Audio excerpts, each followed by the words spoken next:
So thanks for joining today. Um, we are here to talk about some more with the legislature and to go through some of the bills or other issues that are there.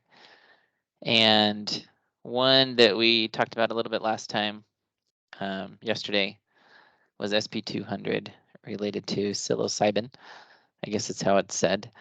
And we want to look into that a little bit more today, as well as potentially go into some education bills that have come up, or if you're on the call and you have bills or things you'd like to talk about, just let us know that as well, because we are happy to talk about anything of interest to you. But Melanie, I'm curious with the psilocybin, what were some of so you saw some people testify about their experience with it. What were some of the experiences people shared? How they'd been benefited or what it did for them? Oh, I probably can't remember very specifically, but basically, they just all raved about it, of just how helpful it was for them. Spiritual experience. They felt like it was a very spiritual experience, extremely helpful. Some people, that are even on the verge of wanting to take their lives can be very benefited, have benefited from that um, as well. So, not sure if I can think of real specifics right now because it was a few months ago. But bottom line, I left feeling like it was something I definitely wanted to look into some more, and had definitely impacted other people's lives for the better. Yeah. Yeah, it's always Done under supervision with people who know a lot about it and can help you through these experiences and things better. uh, just know how to guide people through it, and help them with it, and know like a dose, good doses to start with and things, um, without being enough of a dose, but not too much, and things like that. Yeah. So these are, I guess to give a little background on psilocybin, to my knowledge, it comes from some mushrooms that grow, or a fungus. I think the bill talks about it as a fungus. But it has the potential to my knowledge of it, or to my understanding, which could be slightly off, people can have a variety of different experiences if they take it. But like you said, there's usually someone to guide them through it. I've heard them be referred to as a tour guide or a guide that kind of helps walk them through the process. Some of the people have their consciousness leave their body. They can see themselves from outside their body, look at things. And that is something that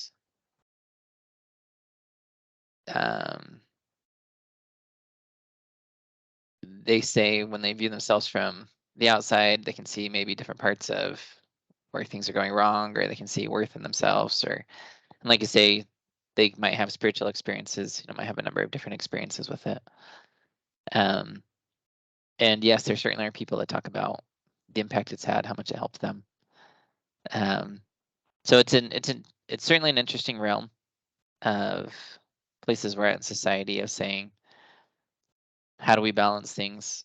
And I'm curious for the people on the call, if you have had any experiences with, or what your thoughts are on things like medical marijuana in Utah. It's been in Utah now for a few years.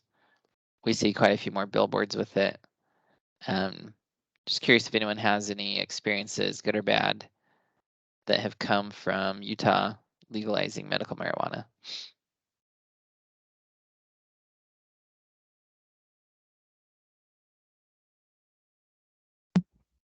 Hey, Austin, this is Rich. Hey, Rich. So it's been interesting because it's such a, I don't know, from my viewpoint, it's a little wild. So there's, when I prescribe medication, there's a dose, there's a standard manufacturing process. Generally it's approved, and then I kind of know what to expect. With medical marijuana, while it's regulated, it's not quite the same regulation as a pharmaceutical. And there's a greater risk that either the potencies aren't correct, or they're laced with something else, or I don't know. It's a little bit. I'm a little more leery of it still. I think I have seen patients with significant benefit, but I've also seen patients who end up, initially finding benefit, but then they become dependent upon it, and it causes a lot of side effects, but they're not willing to acknowledge that that's the problem. The classic example is like cyclic vomiting. So you end up using marijuana to help calm down your stomach, but it actually, if it's used long enough, can cause this cyclic vomiting where it causes the nausea and vomiting, and then they use marijuana to calm it down, but then it just has this kind of cyclic effect. So I feel like the door's open now. Marijuana is legal. I think psilocybin is kind of in that same realm. It's just a different way of looking at things, and I just have to be aware that it's not quite as straightforward as a pharmaceutical. Okay, yeah. So I think with things like medical marijuana, I've heard that you can actually breed the plants to be more potent, marijuana plants to be more potent than they originally started out as. So like you say, plants can have different potency levels to them. I don't know. I have no idea with psilocybin, with fungus and stuff, if it's pretty consistent, if it's, different how that works. But it is one of these recurring themes that we talk about in the law, is how much the law protect us from ourselves, and should the law let us have access to super addictive things, because we certainly have things like a number of pharmaceuticals that contributed to the opioid, or the a number of the painkiller type things that they were doing that had serious addictive properties. And so the addiction levels, that kind of stuff, can exist anywhere. And I think that one of the discussions that these plants or these funguses or even the drugs produce is, to what level should the government protect us? And to what level should we be free to decide how we treat our issues? And it was interesting because today I was at the Capitol in a meeting on talking about liability for doctors, and we have a bill and believe that we are pushing, trying to get through, that says that if a doctor deviates from medical norms or established practices, that they can't be sued for the deviation alone, if they follow certain steps. And those would be like disclosing things to the patient, getting certain informed consent in place, disclosing harms that might be there, a number of things, disclosing why they're purporting to deviate. And the reason for that is we feel strongly that doctors should be able to have a little more freedom than they do currently to help people heal and to talk to people about things. But it was interesting because one of the most fierce oppositions to the bill came from the Utah Medical Association, the UMA, and they were there purporting to represent doctors, and they were very opposed. They said that they did not want doctors deviating from the norms, that wasn't a good thing, that we should stick to kind of this established body of medicine and what the experts have put out, and that we shouldn't have individual doctors doing their own deviations unless they wanted to push that through the processes that existed. And so it was just surprising, because I expected to have some opposition from attorneys who might want to still be able to sue doctors for certain things, and they did. There was a group of attorneys that opposed it, but I was really surprised to have that opposition from the Utah Medical Association. But it goes back to this interesting kind of conundrum of, how do we balance the fact that doctors have a a lot of knowledge. They have a lot of skill.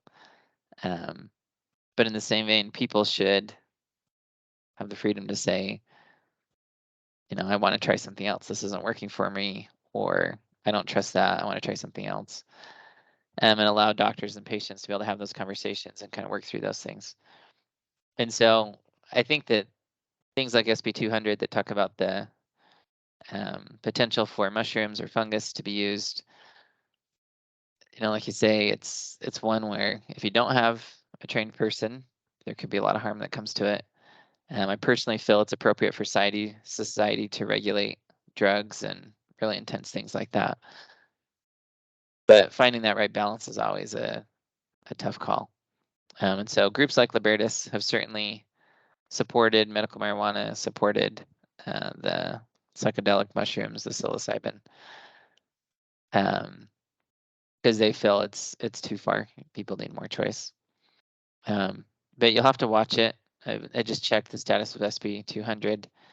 It's still sitting in the rules committee, which means it hasn't even been assigned to another committee yet. And the first path of the bill is to get out of its initial committee, which rules is not technically the initial committee. Everything goes to rules, and then it gets assigned to one that actually votes on it. And a bill has to make it out of the one that votes on it. But if rules never assigns it, it never gets there. And so, if this is something of interest to you, like you had mentioned, Melanie, then it's something you might want to push some action on, make it so they can start talking about it.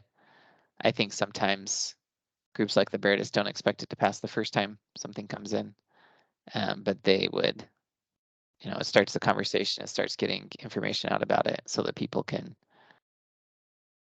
know more about it. And I think it's something that I don't know enough about, I'd be interested in knowing more about.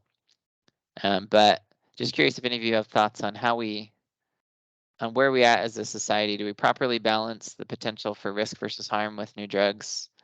Do we require too much testing? Do we not require enough? Should we say no psilocybin until it's been tested for 15 years? Curious if you have any thoughts there on what's appropriate. Hi, Austin, it's Petra. One thing that I think that we have to be careful with is that patient to provider relationship, and I'm talking any kind of provider, whether it's someone that helps you take a mushroom for medicine, or they're usually not what you'd call an MD or an MD. Like, I'm just saying the full range of a type of person that helps you to heal.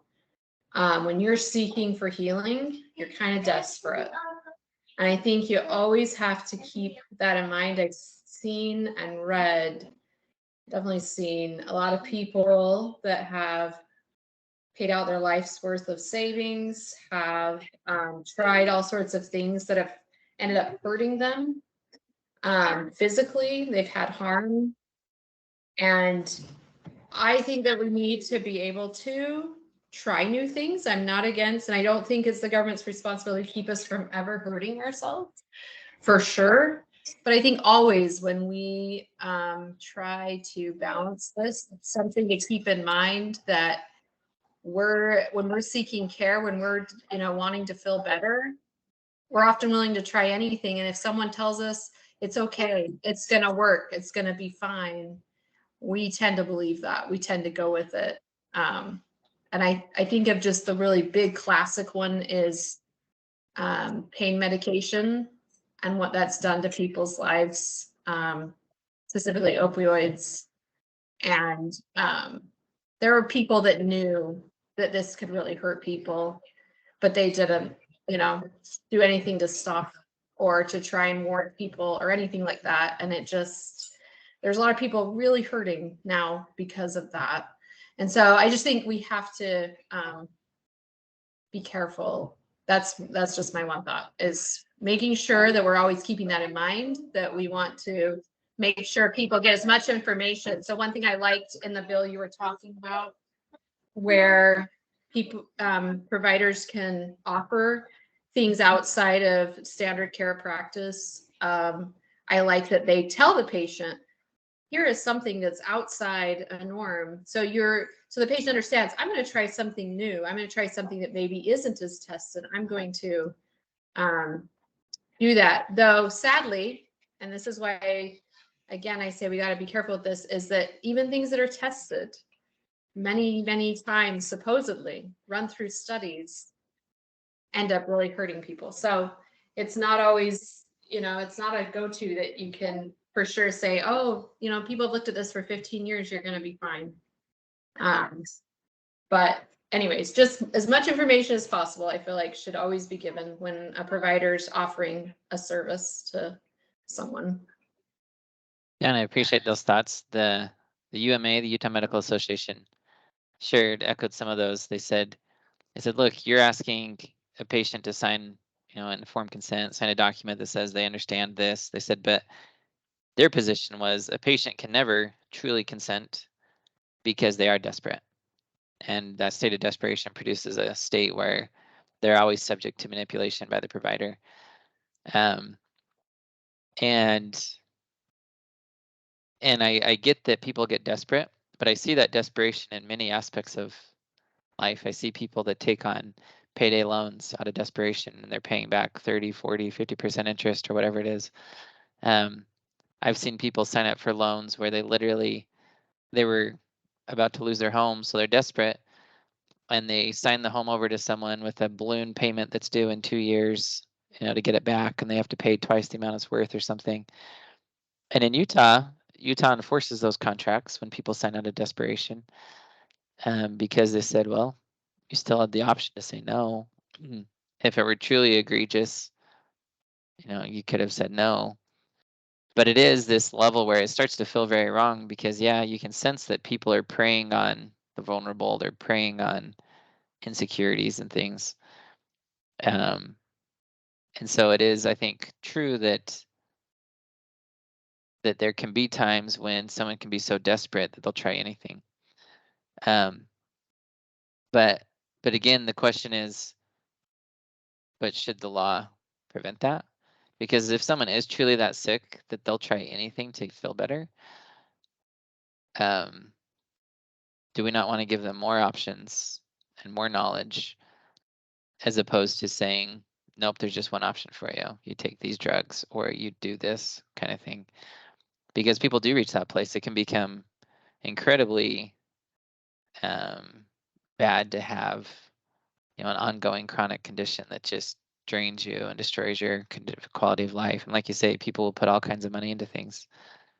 But it shows how much they value it. And from my perspective, what happens is we have this push to protect the vulnerable.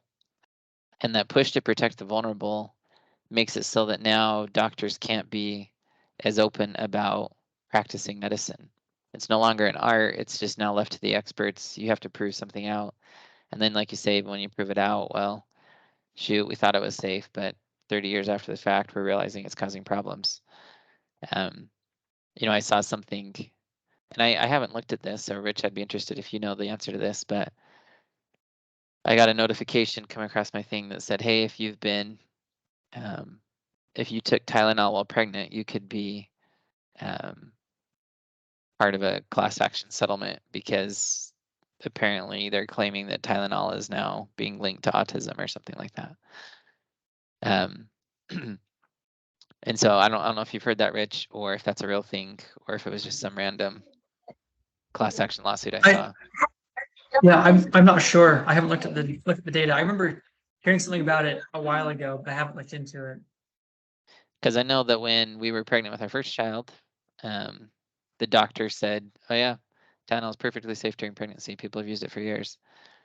And I remember my wife still felt uncomfortable taking Tylenol during pregnancy, even though the doctor said it was perfectly safe for pregnancy.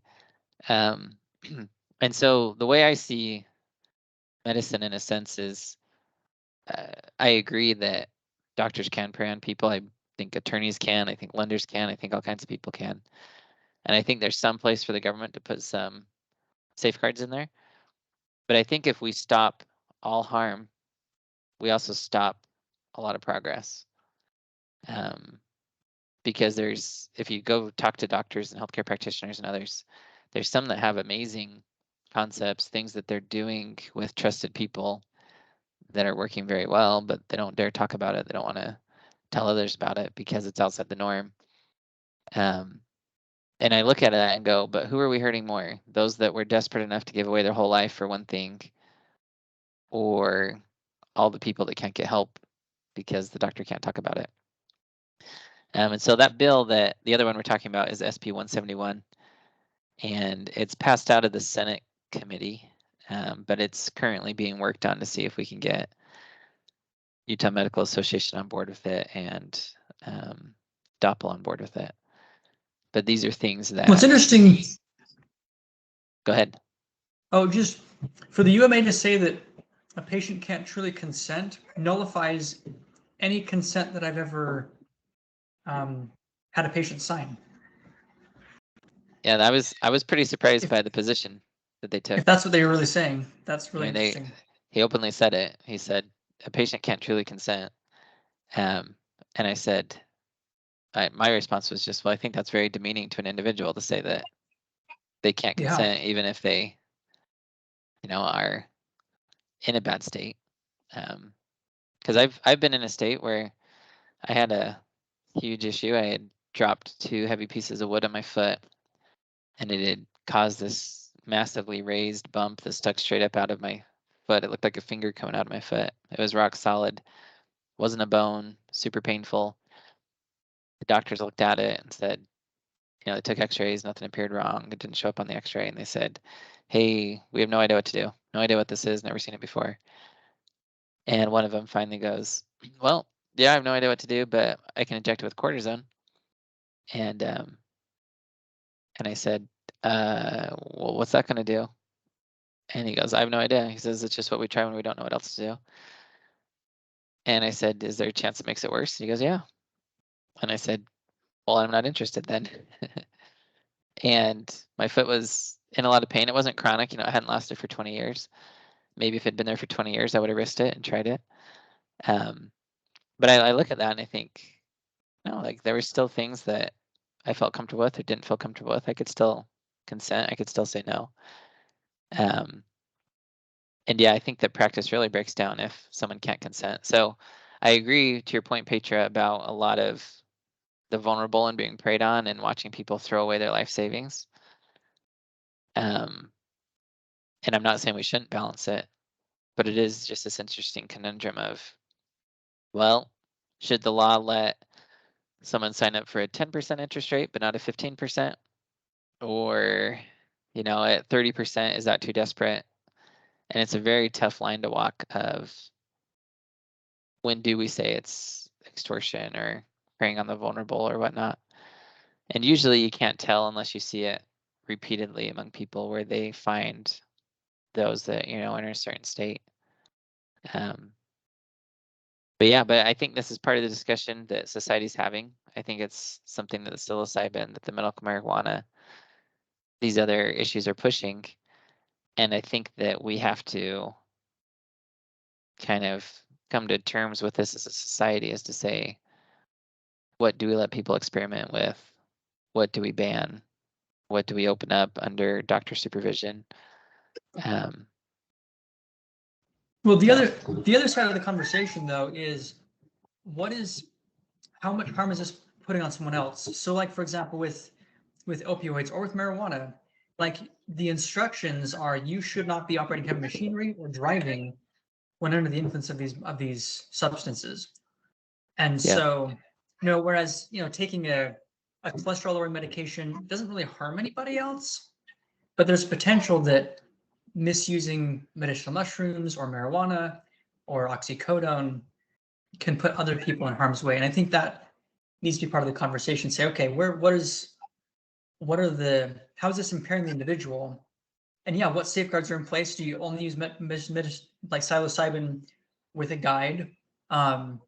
That's perhaps permissible, but if it starts to be more widely used without really close supervision, how is it going to affect other people?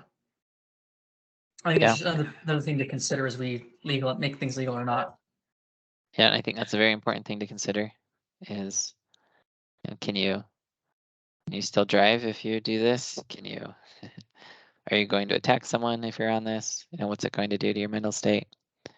But one of the concerns still, the problems that creep in with any of these is the ones that are super powerful and addictive are just that when we talk about preying on the vulnerable, that happens usually because there's a financial incentive for doctors or others to make more money if they prescribe more things.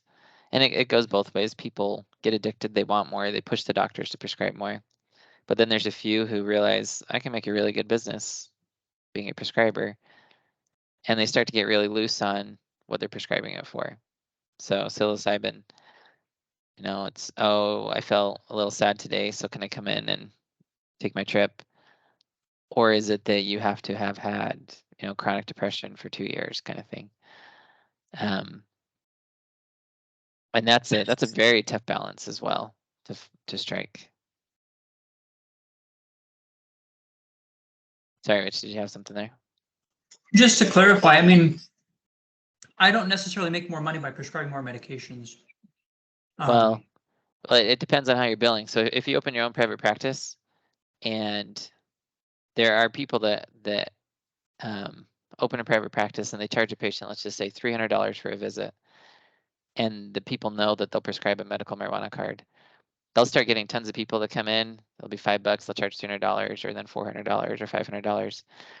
And if you're a private provider like that and you become that specialist, the more people you have come through, you make quite a bit more. Yes, that is true. Certainly, the more patients I see, the more money I could make. Mm-hmm. But I don't make more money by prescribing someone 10 pills versus 5. Correct. But it's just that under Utah law currently, to use medical marijuana, you got to go get, it specifically from someone that's going to issue you a card for it. And yeah, they're not getting paid for the amount, but every time that person comes in for that, they're getting paid something. Yeah. And so then the doctors realize, whoa, I can make a lot more just being a medical marijuana dispensing doctor, essentially. And yes, they're not going to get paid more if it's 1 or 5 doses necessarily for the person. But the people are going to come to them because they're very friendly towards dispensing it. And they're not going to ask you questions. You're going to come in and say, I've got some back pain. Oh, sweet. We'll get you some medical marijuana. Because it becomes known implicitly what that doctor's doing, and the people come seeking that. And it becomes very easy to then bend the rules, essentially, of, how that's conducted or not conducted. Yeah, and that is true. That really does happen. But these are things I love talking about health because I think it's very integral to a lot of society. I love talking about ways to remove some of the financial incentives and some of the legal issues in place. I believe that law is necessary to help create some checks and balances in health, but I believe that currently the law has become stifling and it's too much over healthcare in general, and I believe it's hurting the system. And so I like to look at ways to try and strike a better balance. And I think that we're talking about principles of balance, and again, these bills, SB 200 and medical marijuana and others, force us to have these conversations. So, but are there any other things people would like to talk about in relation to that, or health, or something else?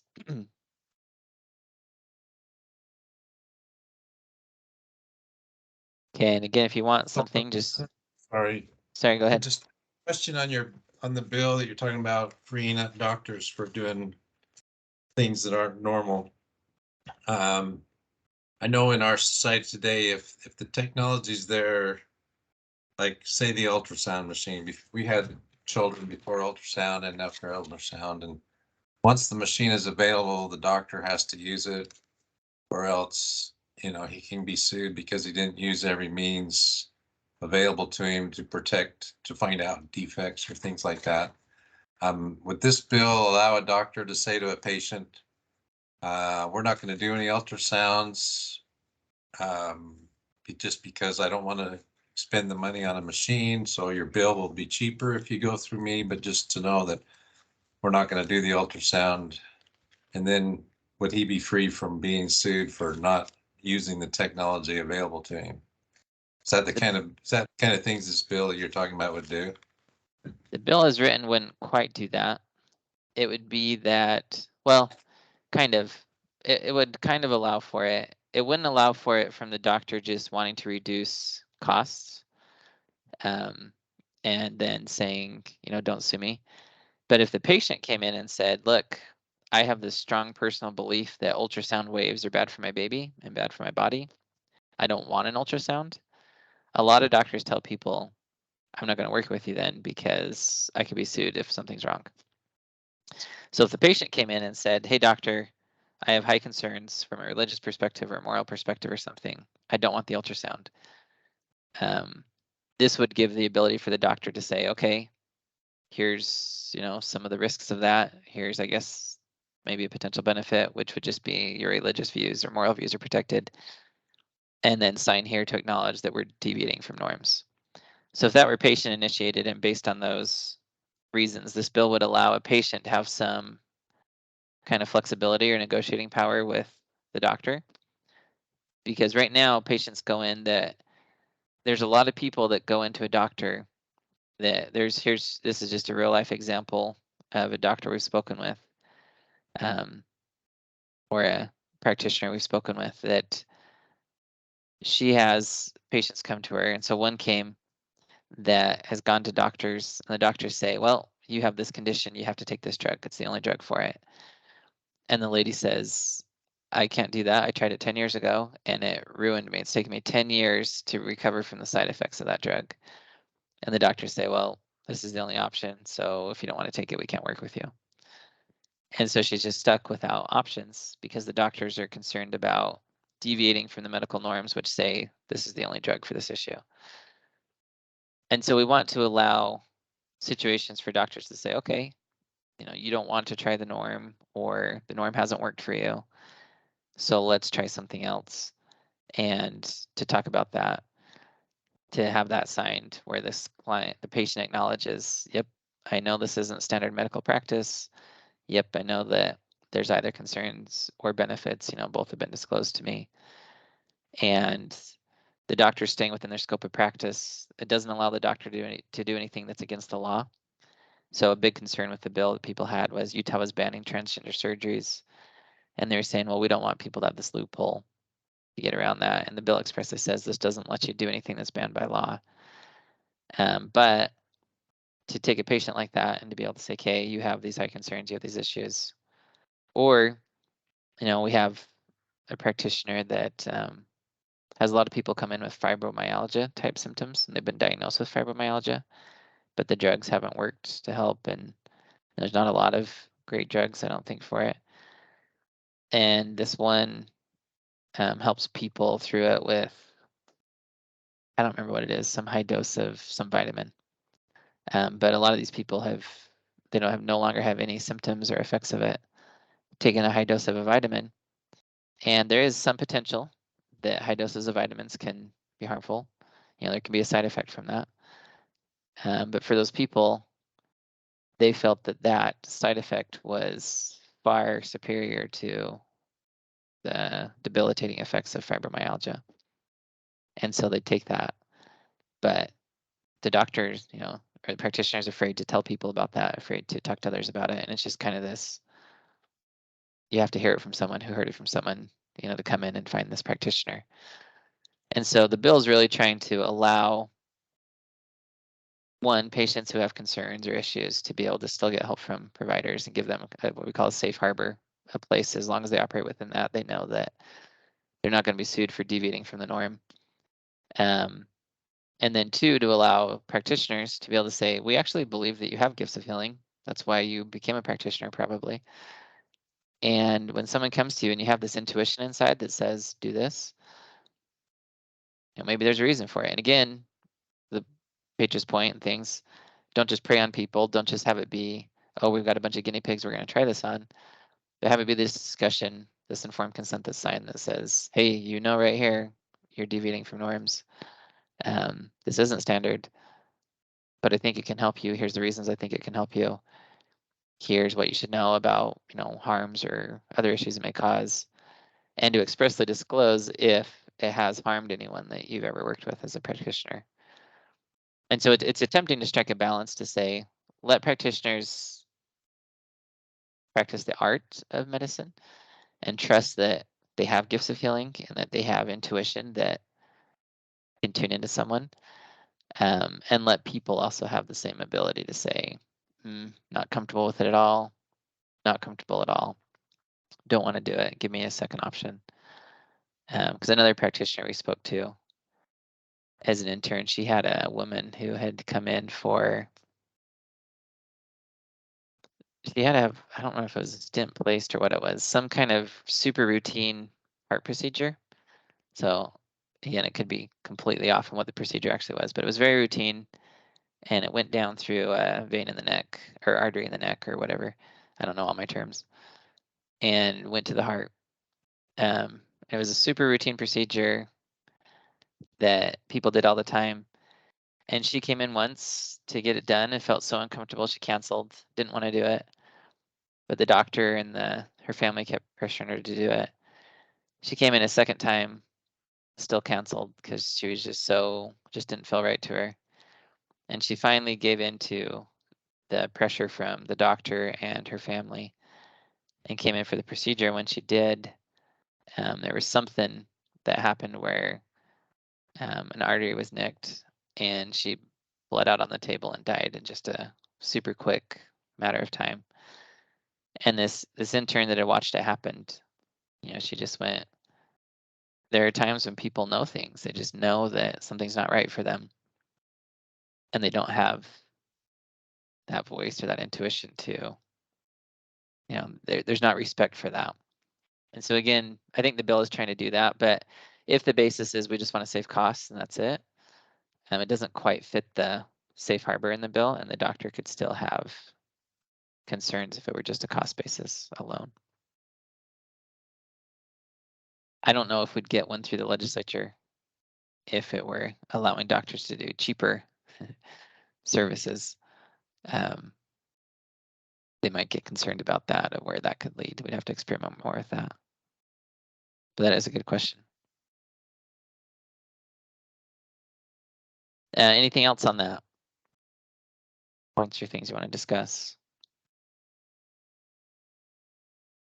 So I want to bring up, we'll go to HB 441, neutrality in public schools. Let me share my screen here.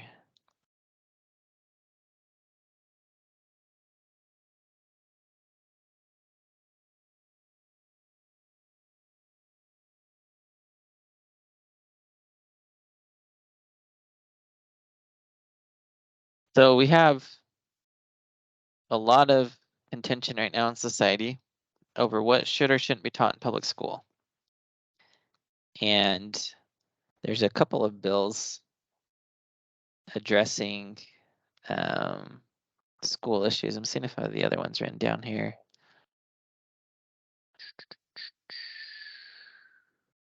Maybe not, but it'd be a good one to look at too. So this bill is proposing that local education agencies, which the state calls LEAs, create neutrality policies.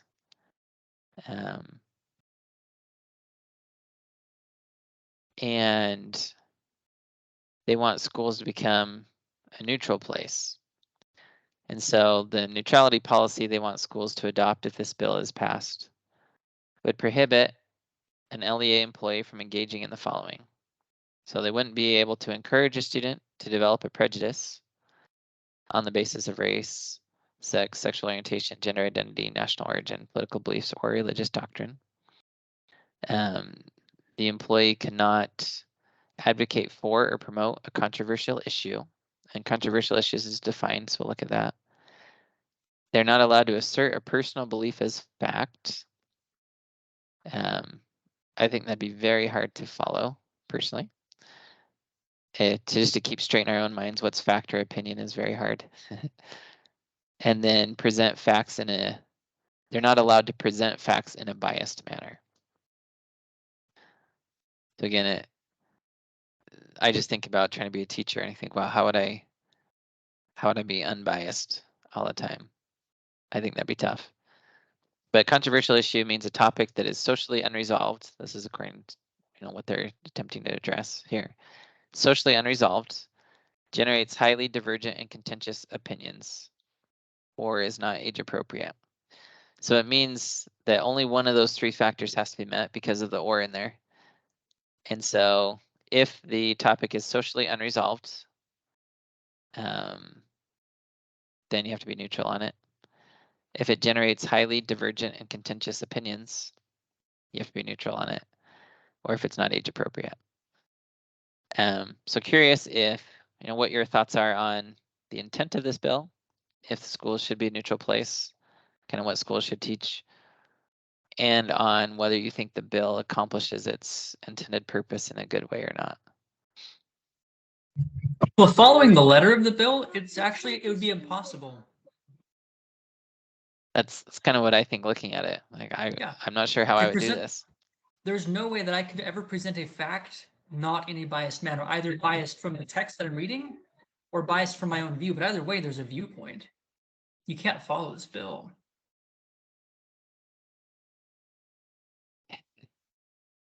Yeah, so it is concerning from that perspective. Just going, wait, I now have the burden of presenting facts only in an unbiased manner. Water is wet. I don't know. Again, I think, wow, there's a lot to teach. I mean, even history, just think about the claims against poor history teachers. If you teach that George Washington had slaves, is that a biased manner? Is that not a biased manner? And maybe its intent is to say, don't say that George Washington was bad or good for having slaves. I don't know, entirely, but I think it is very difficult. Any other thoughts on this bill? Should schools be neutral? Or should they teach certain things? Should they push certain agendas or opinions?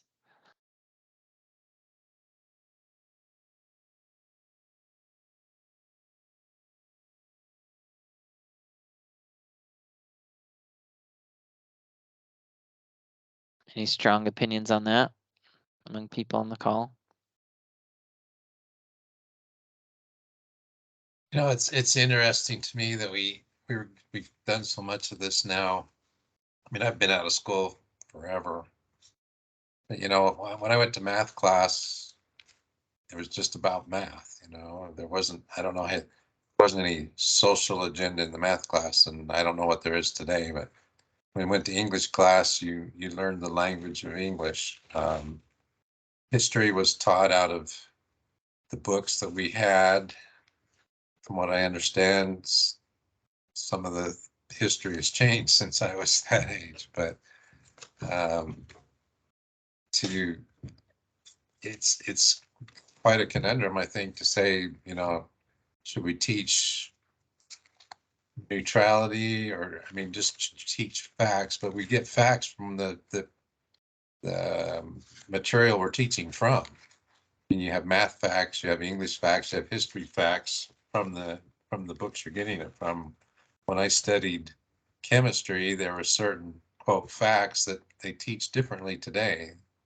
They've decided that it's not the way that was when they taught me. So, I mean, I don't know what you even do with something like this. I think that, I think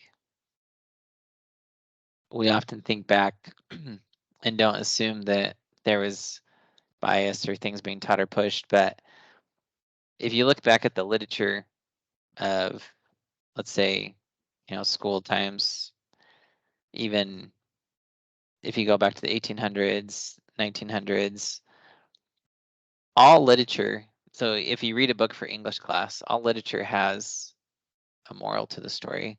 There's something it's teaching beyond just language alone, whether it's Aesop's fables, teaching to not be the hare and to be the tortoise, slow and steady teaching in a sense. And people could disagree with that. The story of the tortoise and the hare could have been that the hare just ran on ahead and never slept. And the story could be that, the early bird gets the worm kind of thing. And what's happening is teachers used to be, and people used to be more homogenized in their thinking. And so when you read a story, it reflected everyone's more collective opinions and beliefs. But nowadays, no matter what a teacher does, the story is either promoting one side or the other side. If you read a book for English class, and our country's become more and more divided in what it believes and in the number of opinions here. And so teachers, they could have the purest hearts and just want to teach English, but they have to select a story for the kids to read. And no matter what, there's going to be a parent upset at them for the story they chose. Because it teaches something that somebody's opposed to. And I think that, I think people often interpret it as there's this intentional agenda to teach certain things, and maybe there is in some places. But I think often schools are heavily influenced by just the society they're in. They're trying very hard to meet the kids where they're at. And for example, there's a lot of parents that are very upset because a lot of junior highs and high schools are just covered in rainbow flags. There's just rainbow flags all throughout. Posters about love that are in rainbow colors and things, and it feels like a very strong LGBTQ type agenda to people. But in the same vein, a large proportion of youth are very pro LGBTQ community. And that's something that is always this interesting kind of chicken and the egg thing of what produces what. Is it the schools indoctrinating the kids? And I think back to when I was in school, I had teachers that were very opposed to some of the things I believed. They would openly mock students who believed as I did. And I never once thought to go home and ask my parents to tell the teacher to stop. It was more just I learned that I had to be comfortable with who I was and comfortable with my beliefs. And I think it actually made me a stronger person because I had teachers that mocked me for what I believed. But it didn't change my beliefs. My teachers weren't. And again, there probably are kids where teachers have incredible sway over what they believe and don't believe. And maybe those are kids that don't have a strong decision themselves on what they believe or don't believe. But I think, are we doing these kids a harm by saying that you can never experience an opposing viewpoint or a controversial topic? Because even right now, I teach a class on the law. I taught it today. I teach it to junior high and high school students. And we talk about controversial subjects in society. And we talk about what's right, what's wrong. And one of the goals of the class is to teach kids how to have conversations about controversial topics without them blowing up, without the conversation blowing up, without people becoming offended. Because as a society, we're losing that ability. And right now we're choosing to say, let's be neutral, let's go unbiased. And I think I have high concerns for that approach, because then we're just tiptoeing everywhere. And I can't imagine the stress on the poor teachers of trying to stay unbiased. And I don't know, again, I just look at it and go, so if I have a teacher who's very pro something I'm not, or very anti something I am, there's certainly a place to say, hey, should we be forcing topics about abortion down sixth graders' throats or first graders' throats? Probably not. I think age appropriate is a very appropriate regulation to have in place. But if there's a teacher that talks about and advocates for abortion and I'm against it, should I demand that they have no place in the public school, or should I welcome that opportunity to then have ongoing conversations with my child and talk to them and help encourage them to, you know, kind of figure out where they stand on things and have those challenges and that journey. And I don't know. I don't fully know the answer to that, but I worry that we're adopting on both sides of the issues, we're adopting this notion of do no harm, which I also think means do no benefit. Because if we choose books that have no moral to them, they're just, you know, I went on a roller coaster ride and this isn't a biased book and it includes a kid from every walk of life. Is there any value to that story? You know, are you learning the true deep things? Or are there values to stories because they are biased, because they do present views, because they do push topics? And again, I look at school and think,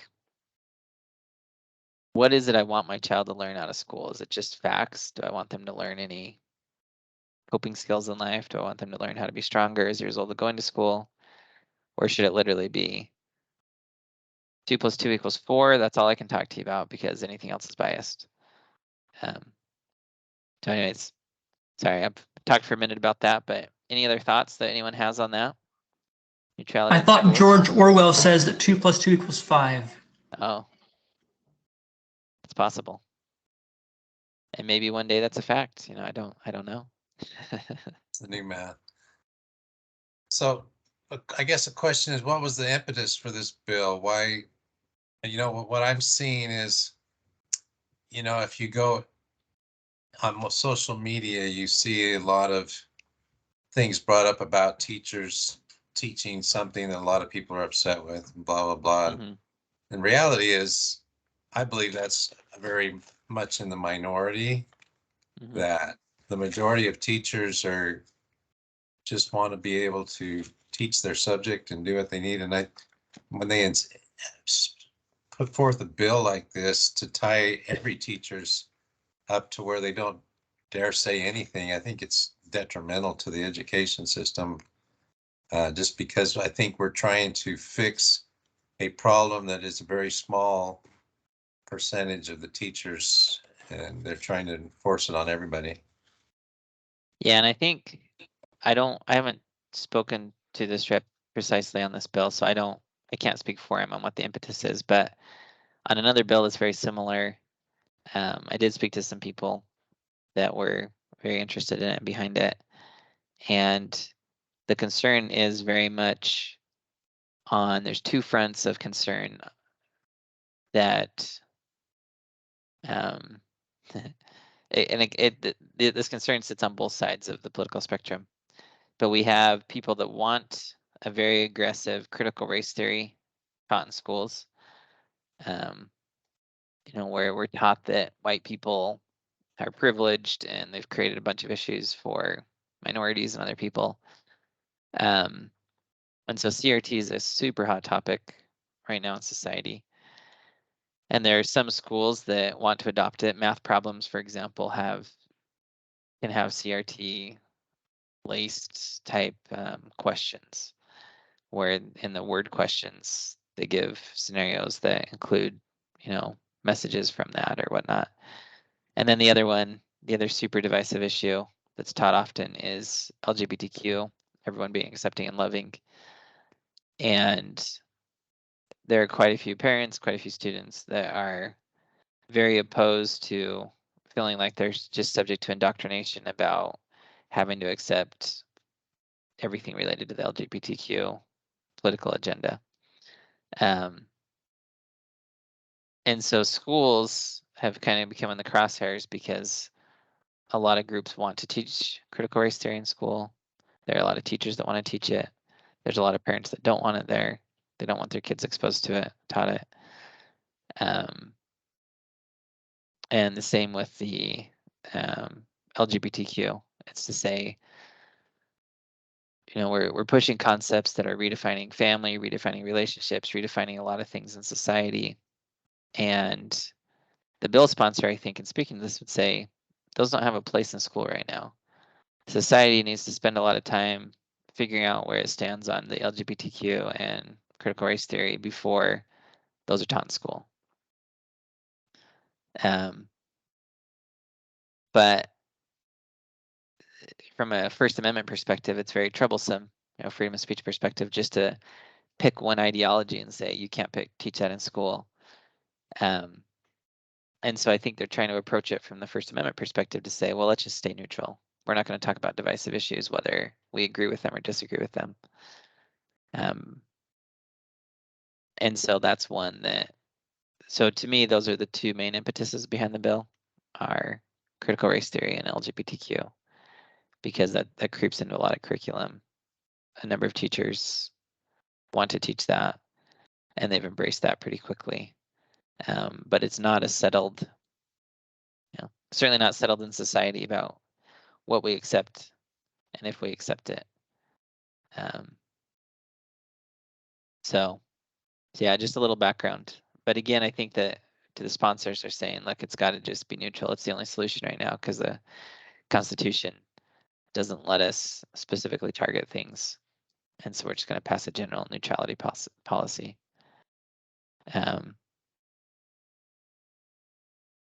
But then again, I think, but is that really what we want our schools to be? And again, if it's just to teach math and teach the 2 + 2 is 4 and teach some basic grammar and English skills, maybe that's how we want it to be. But to me, we have I look at my time in school and think, well, I feel I'm stronger because I had teachers that taught things that I radically disagreed with. And I had to learn to articulate reasons against that and whatnot. And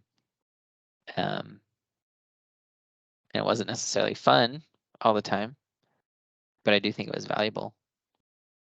And so I don't know. I've wondered if part of the impetus to these bills is that parents aren't feeling connected enough with their kids to have enough influence over their kids to change things. And I don't fully know, where that stems from. If social media, if computers, if technology have caused there to be more of a disconnect from parents to kids, or if just society in general, kids have kind of become less connected to parents just as a result of changes in society. Or if parents work more, again, I don't fully know all the reasons or things, but it seems that parents feel a very strong disconnect with their kids and are highly concerned about what schools teach. So, but these are ones that there's a couple bills floating right now in the Utah legislature on these issues. And I think they're going to continue to surface. You see them in the national news quite a bit. And I think it's one that we need to decide for ourselves what we believe, what's appropriate, what's not appropriate, and then be able to help articulate, to help guide the discussion, because society's aggressively looking for an answer on how to balance, new policies, new teaching, with bias and all that fun stuff. We throw out the term bias, but like you said, Rich, everything has a bias to it, or can be argued to have a bias to it. So what do we do? But those are some of the fun things. Any other comments that anyone has on those before we finish tonight?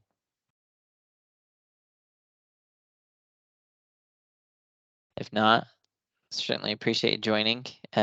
One other bill you can look at is HB 434.